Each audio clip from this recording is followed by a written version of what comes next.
Здравейте! Днес ще ви покажа комплекс от упражнения за отслабване на цялото тяло.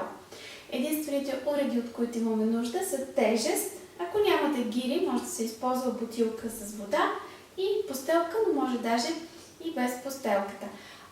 Този комплекс от упражнения натоварва почти цялото тяло и може да се изпълни 5, 10, 20, 30, 40, 50 пъти един след друг. Зависи колко сте напреднали. Ако сте начинаещи, може да започнете с 5 пъти. След като го направите 5 пъти, правите малка почивка и правите още 5 пъти. След това, ако имате сили, може да направите още няколко пъти по 5 пъти.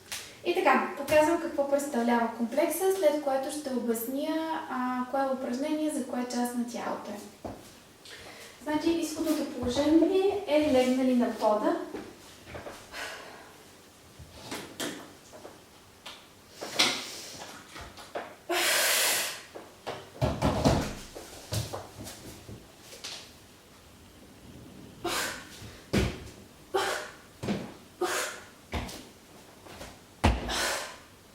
Това представлява упражнението и сега ще го разбия на части, така че това е комплекс, сега ще го разбия на части и ще ви обясня кое е упражнение за коя част на тялото е. Изходното положение, легнали, и правим така нареченото упражнение pull-over.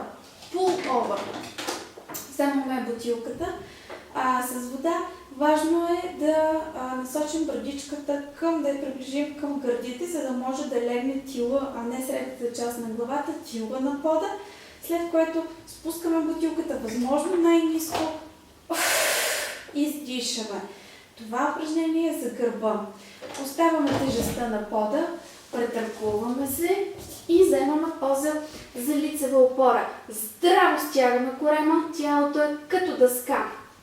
Не трябва дупето да виси ниско долу, защото товари кръста, нито да е така високо горе. Тялото е като дъска.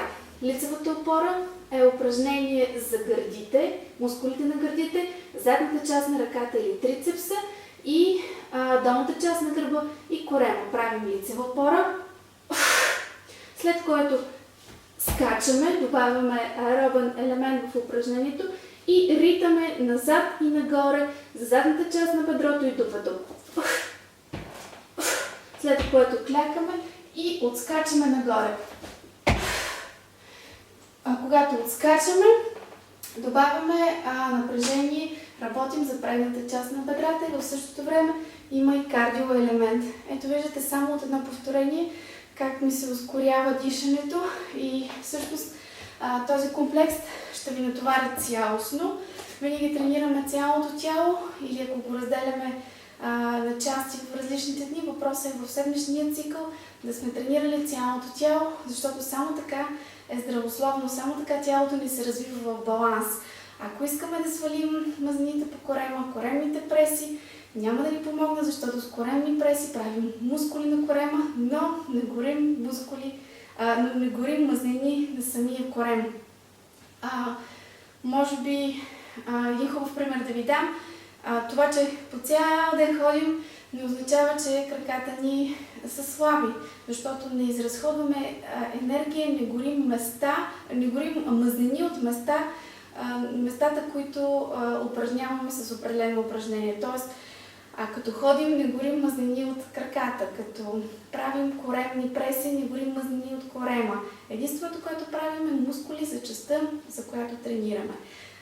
Това, което ви предлагам, е да направите този комплекс възможно най-много пъти, колкото можете, да си запишете времето, за което сте направили 10 пъти и след 2-3 дни отново да се върнете на същия комплекс и да видите 10 пъти за какво време ще го направите. Ще направите този комплекс. Би трябвало да можете да биете времето. Това означава, че има прогрес, че има развитие. Добре, и само да напомня, че ако целта ви е горение на подкожни мазнини, задължително трябва да се съчетае тренировката с хранителен режим. Само с тренировка е много трудно да се горят подкожни мазнини. С тренировката поддържаме състоянието си, т.е. веднъж след като отслабнем, много лесно се поддържа нивото, като просто следваме няколко хранителни принципа, че трябва винаги да има баланс.